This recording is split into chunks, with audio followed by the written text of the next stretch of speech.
Joueur de baseball, joueur de basket et coach d'une équipe NBA, tout ça à 24 ans.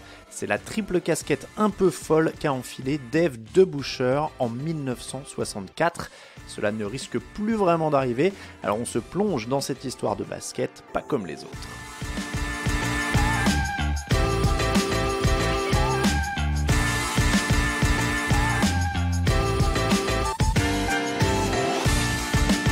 Parler de Dave DeBusschere, c'est parler de Détroit.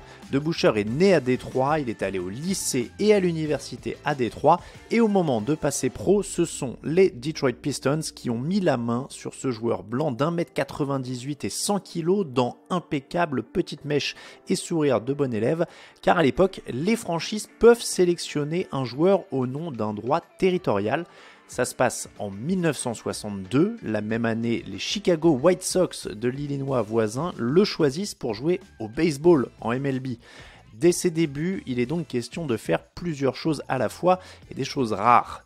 Pendant les 3 premières années de sa carrière, il est professionnel à la fois dans le baseball et le basketball, un exploit que seuls 13 hommes ont réussi dans l'histoire.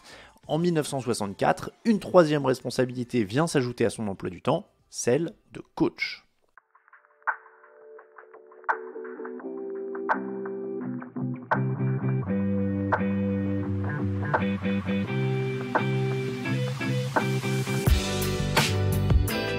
Le 10 novembre 1964 exactement, alors qu'il entame sa 3e saison de joueur, Dave DeBusschere est officiellement nommé entraîneur des Detroit Pistons.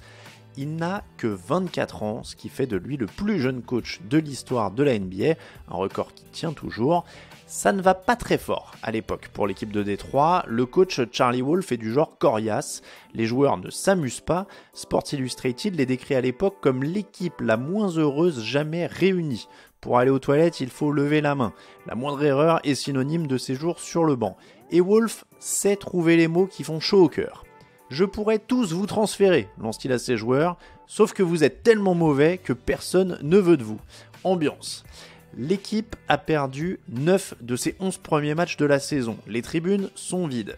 C'est dans cette ambiance sinistre que Dave DeBusschere se voit offrir le job.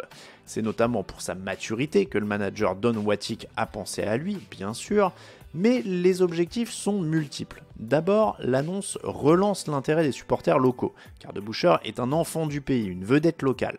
Ensuite, il s'agit peut-être de pousser le désormais entraîneur-joueur à lâcher le baseball. C'est réussi puisque c'est ce qui arrive au terme de la saison. Enfin, et c'est peut-être le plus important, la nouvelle de la nomination du joueur de 24 ans au poste de coach redonne le moral à toute son équipe.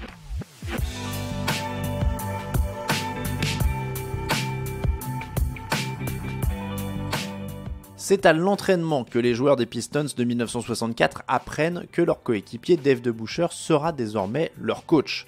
Leur réaction ? Ils fêtent la nouvelle en enchaînant les dunks. Don Butcher, joueur d'1m88 pour 90 kg, y va aussi. Je n'avais même pas touché le cercle depuis 5 ans, raconte-t-il à l'époque. Les entraînements s'adoucissent, le nouveau coach est forcément plus proche de ses coéquipiers.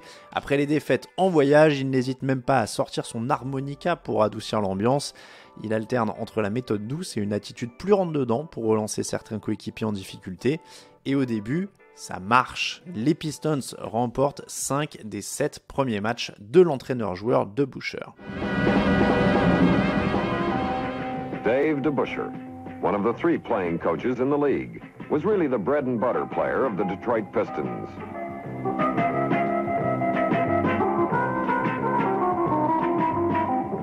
DeBusschere was depending a lot on Dave Bain, the number 2 draft pick in the league, who was to become Rookie of the Year.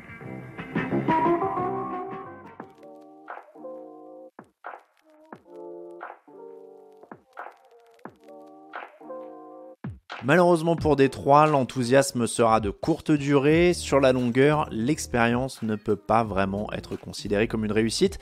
Les Pistons terminent la saison avec 31 victoires pour 49 défaites, loin des places en play-off. DeBusschere obtient tout de même la 3e place du vote pour le titre de coach de l'année.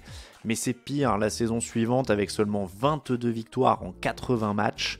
En 1966-1967, pour sa 3e saison avec la double responsabilité d'entraîneur et de joueur, DeBusschere affiche un bilan de 28 victoires pour 45 défaites quand il démissionne finalement le 7 mars 1967. Bilan final de ses quasiment 3 saisons à la tête de l'équipe, 79 victoires, 143 revers. Déçu de quitter le banc ? Tout le contraire, c'était un soulagement, avoue-t-il à Newsday plus tard.